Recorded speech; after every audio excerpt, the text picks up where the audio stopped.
스포츠 중에 야구라고 하는 종목이 있습니다. 그 야구에서는 타자가 보통 3할을 치면 좋은 타자다라고 인정을 받습니다. 즉 10번 나와서 3번 이상 안타를 치면 대우가 좋고요. 훨씬 더 많이 치면 특급 대우를 받습니다.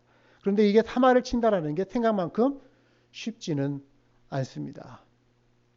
그럼 하나님의 말씀을 전하는 설교자는 몇 할을 쳐야 좋은 설교자라고 얘기할 수 있을까요? 여러분들 생각하십니까? 네? 여러분 앞에 서 있는 담임 목사는 몇 할 정도 치는 타자 같으세요? 네? 아부도 기술입니다. 네. 네. 때로는 설교자가 안타를 칠 수도 있죠. 또 어떤 날은 그 말씀에 홈런을 치는 날도 있을 수 있습니다. 하지만 날이면 날마다 안타하고 홈런이 되는 것은 아니죠. 어떤 때는 평범한 땅볼이 될 수도 있고요. 또 어떤 때는 병살타가 뭡니까? 네, 타자도 죽고 주자도 죽는 거예요. 그러니까 설교자도 죽고 청중도 죽는 그런 병살타를 치는 순간이 있을 수도 있습니다. 이 말씀을 제가 왜 드리냐면 오늘 설교의 중요성에 대해서 여러분들과 함께 나누려고 합니다.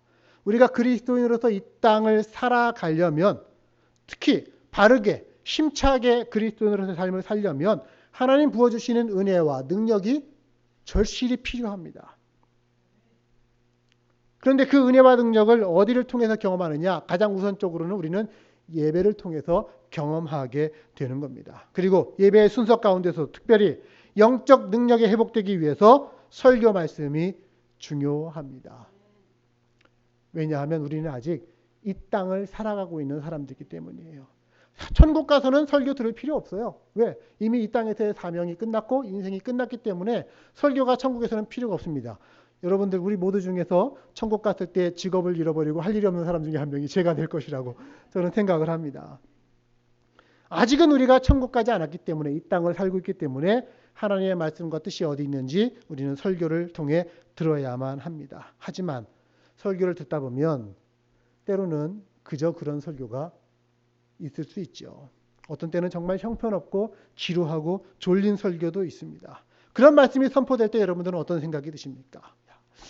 어떻게 이런 말씀에서도 은혜를 받을 수 있는 방법이 없나? 이 생각들을 우리는 할 수도 있습니다. 혹시 그날 설교자가 말씀을 충분히 준비하지 못했다 하더라도 그래서 그저 그런 설교를 한다고 할지라도 내가 은혜 받을 수 있는 방법이 없겠느냐라고 하는 것이죠. 그래서 오늘 말씀을 여러분들과 같이 나눕니다. 그저 그런 설교에도 은혜 받을 수 있는 방법이 있다 없다? 있다 하는 것입니다. 네, 분명히 있습니다. 우선 결론부터 한번 제가 말씀을 드릴까요? 설교를 통해서 우리가 은혜 받는다라고 하는 건요. 삼박자가 맞아야 되는 거예요. 우선은 설교자는 자신에게 청중들의 은혜 받는 것이 달려있다라고 생각하고 다부진각오로 힘껏 말씀을 준비해야 되겠죠. 설교자의 몫입니다. 또 듣는 자는 어떻겠습니까? 아무리 좋은 설교라 하더라도 듣는 내가 준비되어 있지 않으면 안 될 것이다 라고 해서 내가 먼저 준비되어 있다라는 마음의 준비가 필요합니다. 자, 설교자는 설교자대로 최선을 다하고 듣는 자는 또한 듣는 자로서 최선을 다하면 여기에 하나님이 응답하시는 거예요. 하나님이 보시고서 이런 생각하십니다. 야, 설교자와 회중 너희 둘만 노력한다고 해서 어찌 그게 은혜가 될 수 있겠느냐. 내가 너희의 준비에 결정적인 것을 허락하마 하고서 하나님이 성령의 은혜와 능력들을 그 말씀 가운데 부어주실 때 우리는 어떤 설교든지 은혜 받을 수 있다라는 것입니다. 이게 말씀 선포의 삼중 역사라고 얘기해요.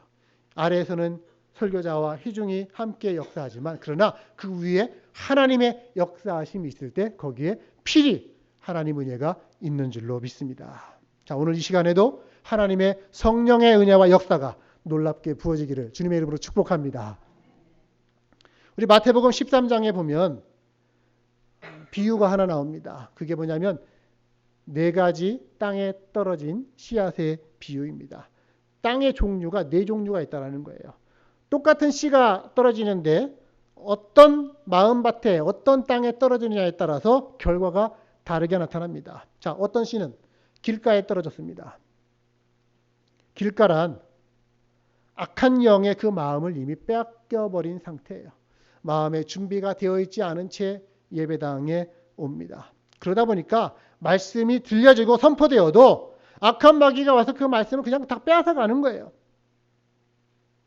교회에 올 때부터 예배에 대한 관심이 없습니다. 기대가 없습니다. 말씀에 대한 기대도 없습니다. 그러면 말씀을 들어도 깨닫지를 못합니다. 길가의 마음입니다. 또 두 번째 마음은 돌밭이라고 얘기하죠. 돌밭에 씨가 뿌려집니다. 이거는 말씀을 듣기는 합니다. 잠깐 깨닫습니다. 그러나 금세 잊어버립니다. 이런 사람은 말씀이 뿌리를 내리지를 못하기 때문에 시련이나 어려움이 닥칠 때 곧잘 넘어지고 시험에 들기 쉽습니다. 돌밭의 마음입니다. 또한 세 번째는 가시떨기가 있습니다. 가시떨기 땅. 이 경우에는 받아들일 때는 말씀을 잘 받아들입니다. 헌신도 하려고 노력합니다. 그러나 신앙의 열매를 맺지 못합니다. 이유가 뭐냐? 성경은 이렇게 기록합니다. 세상의 욕심과 재물의 유혹에 말씀이 막혀버렸다. 말씀 따라 살려고 노력을 하긴 했는데 그거보다 더 큰 마음이 있어요. 어떤 마음? 세상의 유혹, 욕심, 재물의 유혹들에 더 끌리는 것입니다. 그래서 말씀 따라 살기보다 세상 따라 살고 재물 따라 살려고 하는 것이죠. 그래서 말씀을 삶에 적용시키지 못하는 유형, 가시떨기 유형입니다. 네 번째 땅의 유형이 있죠. 뭡니까? 좋은 땅, 옥토라고 얘기하지요. 말씀을 받을 때 기쁨으로 받습니다. 깨닫고 또 그 말씀을 자기의 삶에 적용하며 순종하면서 살아갑니다. 이런 사람은 결과가 어떻고요? 30배, 60배, 100배의 결실을 맺는다고 합니다. 이게 좋은 땅, 옥토라고 하는 거예요. 그렇게 우리가 우리의 심령을 말씀이 열매 맺을 만한 좋은 땅으로 만들어야 할 필요와 책임이 우리에게 있는 겁니다. 그래서 그런 환경을 만들기 위해서 캠페인을 가끔 벌이는 거예요. 우리 예배 시간 10분만 일찍 옵시다. 얘기하는 것이고요. 앞자리로 할 수 있으면 나오십시오. 얘기하는 일종의 잔소리 같은 얘기를 하는 것입니다. 오늘은 그런 환경 위에다가 더 말씀의 은혜를 받기 위해서 우리의 마음을 어떻게 만들어야 될 것인가 라고 하는 것을 이 말씀을 통해서 함께 생각을 해보고자 합니다. 자, 우리 본문으로 가보실까요? 사도행전 17장. 오늘 본문은 사도 바울이 전도 여행을 갑니다. 데살로니가라고 하는 지역에 가서 전도합니다. 그런데 거기서 자기를 시기하는 유대인들에 쫓겨서 베레아 땅으로 가서 전도하는 장면이 나옵니다. 사도 바울이라고 하는 사람은 우리가 알기에 참 영성이 깊은 사람이죠. 신약 성경에 굉장히 많은 책을 쓰기도 했고 글 쓰는 능력도 탁월하고 지식도 대단합니다. 하지만 전승에 따르면 사도 바울은 설교자로서는 테크닉이나 언변에서 그렇게 굳이 뛰어났던 사람은 아니다라고 얘기를 합니다. 외모도 어찌 보면 굉장히 볼품없고 초라했다라고도 해요. 하지만 그런 사도 바울의 설교를 듣고 데살로니가에 있는 많은 사람이 은혜를 받았어요. 4절 말씀, 그 중에 어떤 사람 곧 경건한 헬라인의 큰 무리와 적지 않은 귀보인도 권함을 받고 바울과 실라를 따랐다. 설교를 통해서 예수님을 믿었다라고 하는 것이죠. 그 다음에 베레아로 갔을 때도 마찬가지입니다. 그거보다 더 많은 사람들이 은혜를 받습니다. 12절, 그 중에 믿는 사람이 많았고 또 헬라의 귀부인과 남자가 적지 아니하였다. 자, 말씀이 선포됐을 때 받아들이고 믿는 사람이 많았다. 그러나 문제는 데살로니가에서 말씀을 전할 때에 5절은 이렇게 기록합니다. 그러나 유대인들은 시기에서 저자의 어떤 불량한 사람들을 데리고 때를 지어 성을 소동하게 했고, 또한 13절, 데살로니가에 있는 유대인들은 바울이 하나님의 말씀을 베레아에서도 전하는 줄로 알고 거기까지 쫓아가서 무리를 움직여 소동하게 하였다. 바울이 하나님 말씀 전할 때 은혜 받지 못하고 온 사람들이 바울을 시기해서 배척했기 때문에 사도 바울이 데살로니가에서 베레아로 옮겨갔습니다. 그런데 베레아에서 말씀 전하니까 베레아까지 쫓아가고 소동을 부리면서 말씀 전하는 것에 회방을 놓았다라고 하는 것이죠. 자, 여러분 잘 들으세요. 하나님 말씀을 듣고 은혜 받는 사람이 있습니다. 반면에 같은 말씀을 듣고도 저항하고 배척하고 회방 놓는 사람도 있을 수 있습니다. 이걸 우리한테 적용하면 어떻게 됩니까? 우리 역시 하나님 말씀 들을 때에 은혜 받지 못하면 본의 아니게 자칫 잘못하면 나도 말씀의 회방꾼이 될 수 있다라고 하는 거예요. 그럴 가능성이 얼마든지 있다라는 것입니다. 그렇기 때문에 우리는 말씀에 꼭 은혜를 받아야만 되는 겁니다. 우리가 말씀에 은혜 받아야 하는 이유, 내가 말씀에 은혜 받지 못하면, 은혜에서 멀어지면 회방꾼이 될 수 있다는 거예요. 여러분, 우리가 다 그거 원하는 거 아니지 않습니까? 그렇기에 특히 이 시간 말씀을 통해 함께 은혜의 자리로 나아가는 우리 모두가 되기를 간절히 소망합니다. 자, 은혜를 잘 받는 비결이 있어요. 그걸 여러분에게 말씀드릴 건데, 은혜 받는 환경을 만들어가는 겁니다. 일종의 영적 습관을 잘 만드는 것입니다. 오늘 본문에서도 보니까 사도 바울의 삶에 나타나는 일종의 습관들이 있었습니다. 1절, 2절을 보십시오. 거기 유대인의 회당이 있는지라 바울이 자기의 관례대로 그들에게로 들어가서 새 안식일 동안 성경을 가지고 강론하였다. 자기의 관례대로. 관례라는 게 뭡니까? 습관입니다. 늘 하던 대로라고 하는 뜻입니다. 사람은 누구나 자기 나름대로의 습관이 있죠. 몇 시에 일어나나 대부분 그 시간 되면은 자동적으로 눈이 떼집니다. 일어나자마자 뭐 하는지, 오늘 아침에 일어나자 뭐 한 건가, 어제 아침에도 한 일이고 대부분 그렇게 습관이 길들여져 있습니다. 굳이 고민하거나 결정하지 않아도 몸이 알아서 그렇게 움직이는 거예요. 이게 습관입니다. 좋은 습관이 몸에 배인 사람은 좋은 삶을 살 수밖에 없겠죠. 반대로 나쁜 습관이 몸에 배인 사람 고치기가 여간 어려운 게 아닙니다. 자, 바울이 복음 전하기 위해서 어떤 도시로 이동하든지 간에 습관적으로 행동하는 것이 있었습니다. 그게 뭐냐? 우선은 안식일을 반드시 지켰다는 겁니다. 안식일이 되면은 만사를 지켜놓고 그 안식일 규례를 따르는 겁니다. 안식일에 뭐 합니까? 회당에 들어가는 것이죠. 어쩌다가 회당이 없는 곳에서 안식일을 맞으면 한적한 곳이나 강가에서 안식일을 지킬 수도 있겠지만, 회당이 있는 곳이라고 한다면 반드시 안식일에 회당을 찾아갔습니다. 그리고 거기서 기회를 얻어서 하나님 말씀을 강론합니다. 당시 유대인의 회당에서 하나님 앞에 예배드릴 때 일단 성경을 읽어요. 오늘 본문, 오늘 우리 하나님 말씀 읽읍시다 하고서 쭉 읽으면은 이 말씀에 대해서 누구든지 하실 말씀 있으신 분은 얘기하십시오. 그러면은 손을 들고서 그 말씀에 대해서 자기가 생각하는 얘기들을 하는 거거든요. 그리고 그 다음 사람 얘기하고 그러는 거거든요. 사도 바울이 그때마다 일어서서 성경을 풀어내는 겁니다. 그때 그가 풀어내는 성경의 핵심이 뭐냐? 예수는 그리스도시다. 예수가 그리스도다라고 하는 그 얘기를 집중적으로 전했던 겁니다. 이게 사도 바울의 습관이에요. 관례예요. 그의 삶의 스타일이 이랬다라고 하는 것입니다. 우리한테 이대로 적용을 해볼까요? 사도 바울이 지킨 안식일은 오늘 우리식으로 말하면 주일입니다. 유대인의 안식일은 토요일 날이지만 우리는 주일을 지키죠. 왜? 예수님이 부활하신 날이기 때문입니다. 아무리 생활이 바빠지고 복잡해졌다고 하더라도 주일을 구별해서 거룩하게 예배드리며 지키는 사람, 하나님의 복이 그에게서 임할 것을 저는 믿어 의심치 않습니다.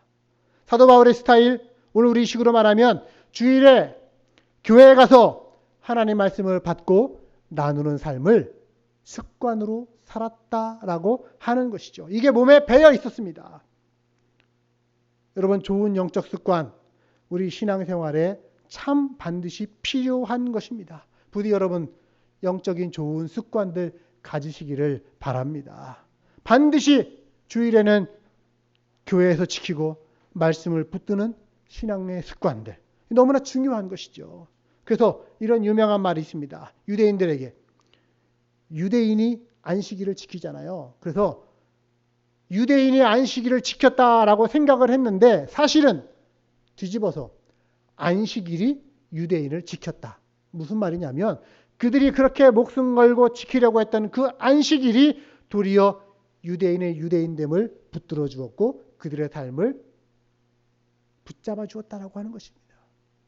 우리 그리스도인에게도 마찬가지입니다. 우리가 주일을 지킨다? 우리가 주일을 지키는 것 같지만 사실은 우리가 지키는 그 주일이 우리를 지켜주는 줄을 믿으시기를 바랍니다. 유혹이라고 하는 게 왜 찾아오느냐? 아직 정해놓지 않았기 때문에 유혹이 찾아오는 거예요. 여러분께 한번 제가 질문 드릴까요? 제가 오늘 아침, 주일날 아침입니다. 오늘 아침에 교회 갈까 말까 생각했을까요? 또 안 그렇죠. 왜? 이미 정해져 있기 때문입니다. 오늘은 주일날 교회 가는 날, 예배 드리는 날. 정해져 있으면 갈등할 필요 없어요. 주일날 교회 갈지 말지가 아직 정해져 있지 않으면 거기에 유혹이 찾아오는 거예요. 사탄이 거기에 마음을 넣는 거예요. 야, 꼭 매주 그렇게 갈 필요 있느냐? 하면서 틈새를 파고 드는 것이죠.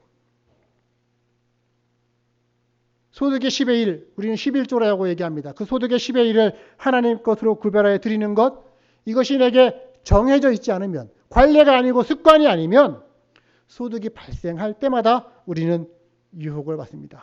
이거 특별한 소득인데, 이거 샐러리도 아니고 또 특별히 들어온 건데 이거 11조 내야 하는가 말아야 하는가 고민하게 되죠. 그때마다 유혹받고 또한 실족할 가능성이 많아지는 겁니다. 여러분, 습관은 이렇게 중요한 거예요. 정해져 있는 것. 내가 주일이라면 반드시 교회에 가고 하나님 말씀을 듣고 나누는 삶을 살겠다.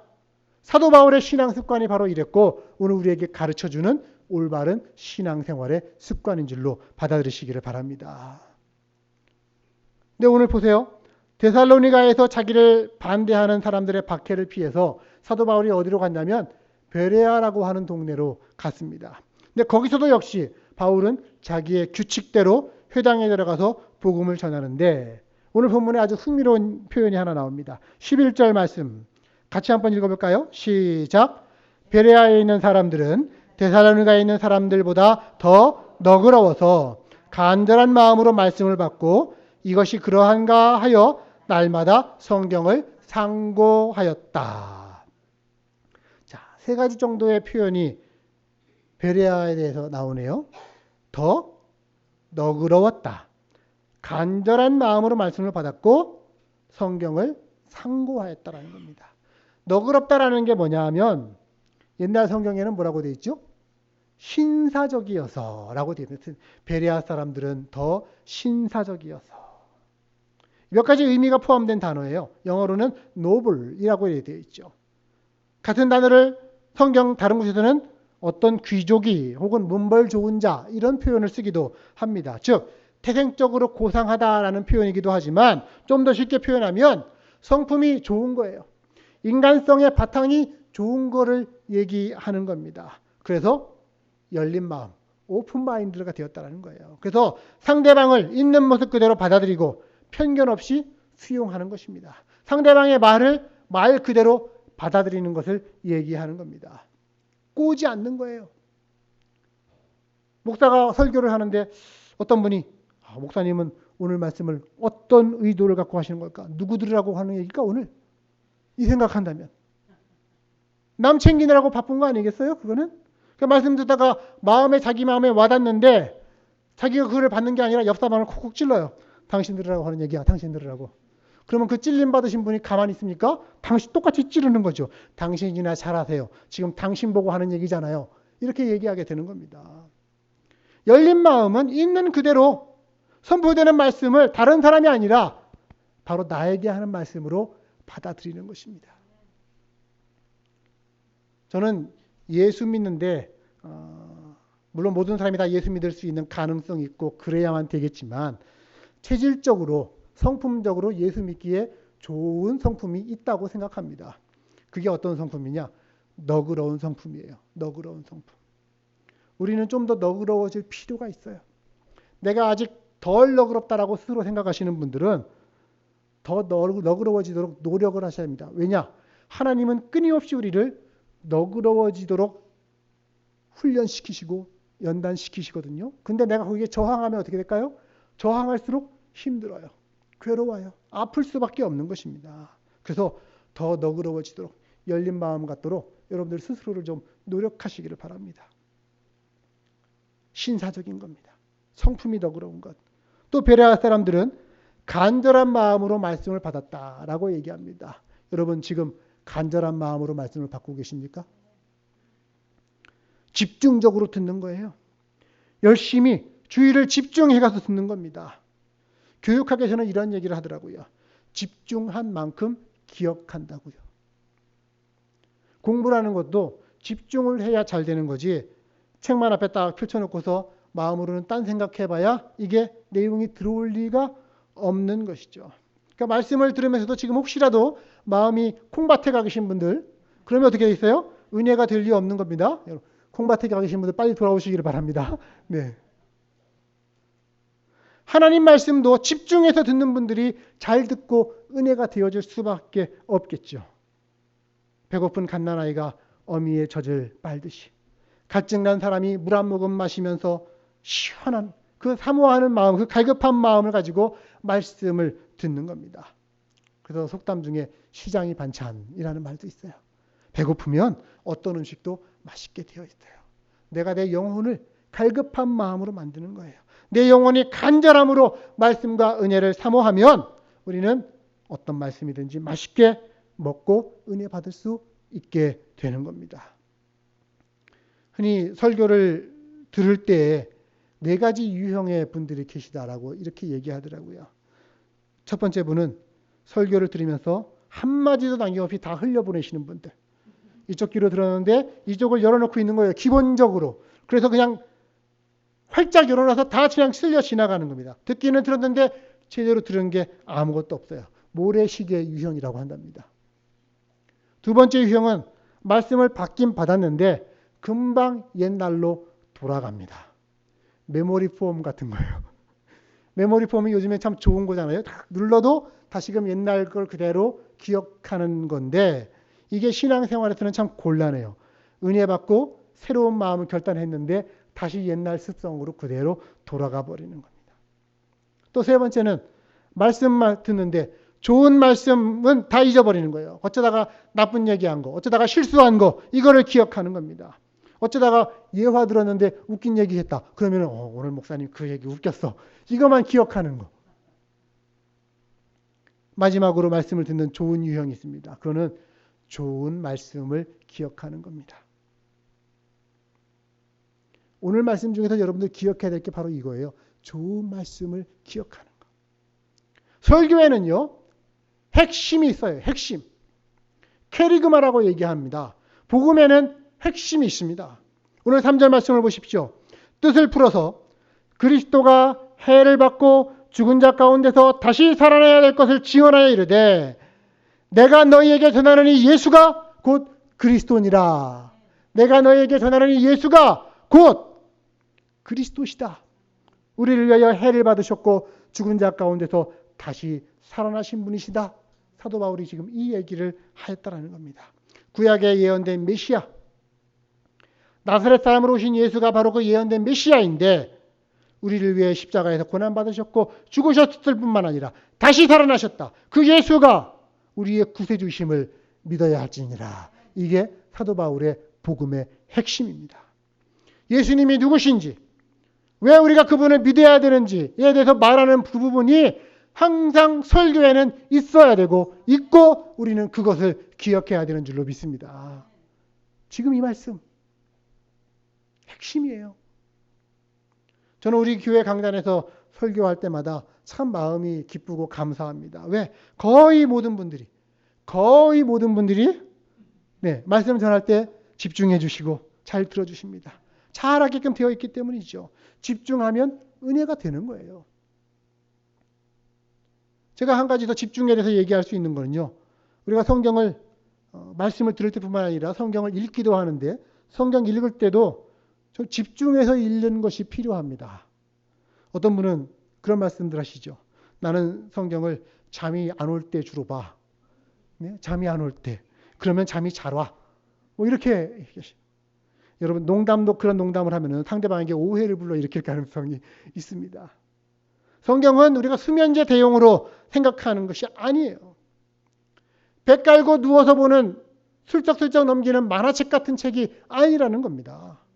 성경 읽을 때 가급적 바른 자세로 하나님 제게 말씀해 주십시오. 제가 듣겠습니다. 하는 마음으로 읽는 것이 바람직합니다. 간절한 마음으로 말씀을 받는 것이지요. 자, 베레아 사람들의 세 번째 특징입니다.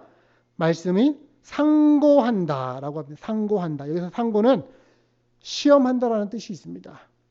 시험한다라고 하니까 오해해서 바울이 말하는 게 과연 사실인가? 하고서 의심한다라고 생각하시면 잘못된 생각입니다.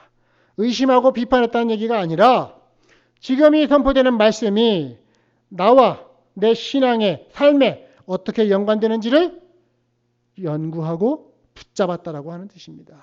즉 말씀을 듣고서 오늘 말씀 잘 들었네 끝나는 게 아니고요.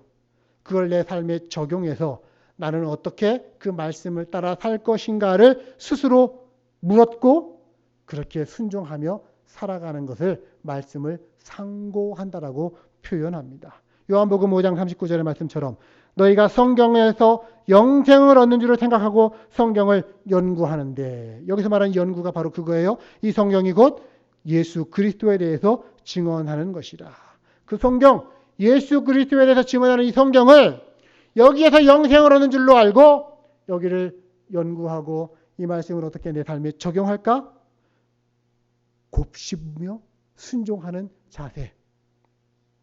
그러면 우리 인생이 말씀으로 풀려질 수밖에 없습니다.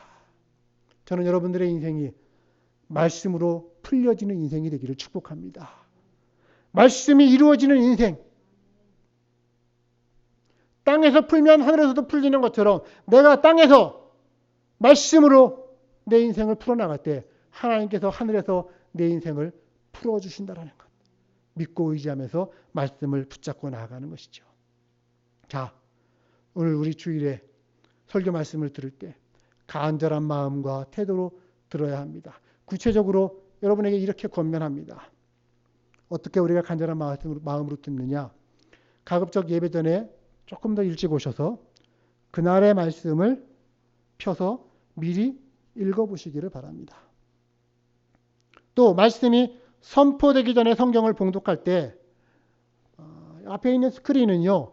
성경이 어디 있는지 잘 찾기 어려우신 분들, 초신자들을 위한 것들입니다. 그러면 할 수 있으시면 여러분 성경책을 직접 가지고 오시고 또 말씀을 봉독할 때 자기 성경을 펴셔서 읽으시기를 바랍니다. 그리고 말씀을 들을 때도 성경 말씀 펴놓고 계속 따라와야 되는 거예요. 그리고 집에 가서 어떻게 합니까? 끝이 아니에요. 집에 가서는 오늘 본문 말씀을 다시 펴고 곱씹어 보는 거예요.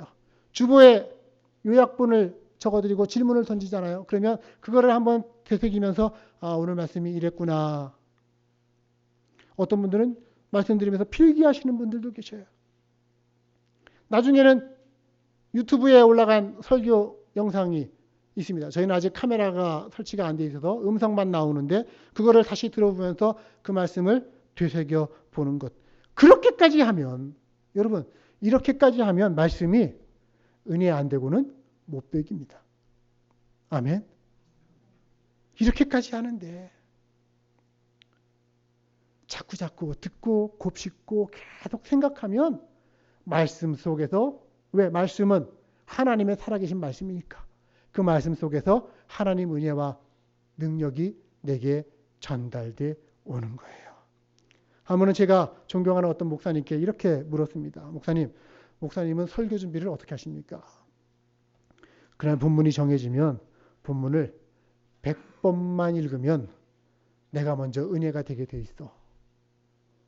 본문을 100번만 읽으면. 여러분 본문 100번 읽는 게 쉬운 게 아니에요. 그 본문을 100번 읽으면 왜 한자 성어 중에 그런 말 있죠? 독서 백편 의자현이라. 뭔 얘기입니까? 100번을 읽으면 그 뜻이 스스로 나타나게 되어 있다라는 것처럼 성경도 똑같아요. 같은 설교를 100번 들으면 거기에 은혜가 안 되고는 못 배기는 겁니다. 일주일에 설교 한 편 듣는 걸로 신앙의 의무를 다했다고 생각하시면 곤란합니다. 성경을 읽고 또 읽고 내 삶에 적용하며 나아갈 때 우리의 신앙이 더 넓어지고 더 깊어진다는 것을 우리는 기억할 필요가 있습니다. 한번 따라 합시다. 100번 읽으면 은혜가 된다. 네. 자, 말씀 마무리하겠습니다. 어떤 분들은 신문을 봐도 또 뉴스를 들어도 늘 먼저 부정적으로 해석하시는 분들이 계십니다. 이래서 문제야. 우리나라는 이래서 문제고 아무개가 문제고.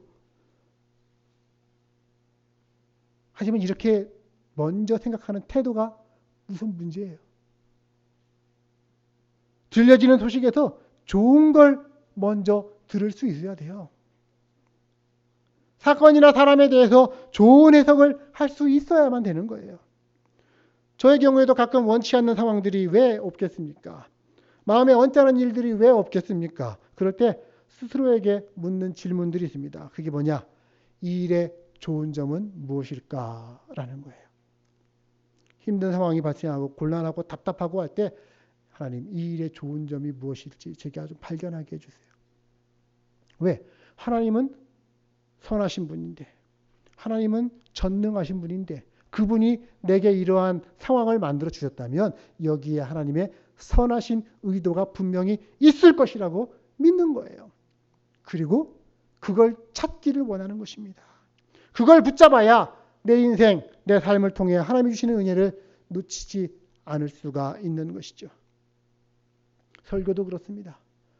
물론 어떤 설교, 그저 그런 설교 있을 수 있습니다. 제 경우에도 그래요.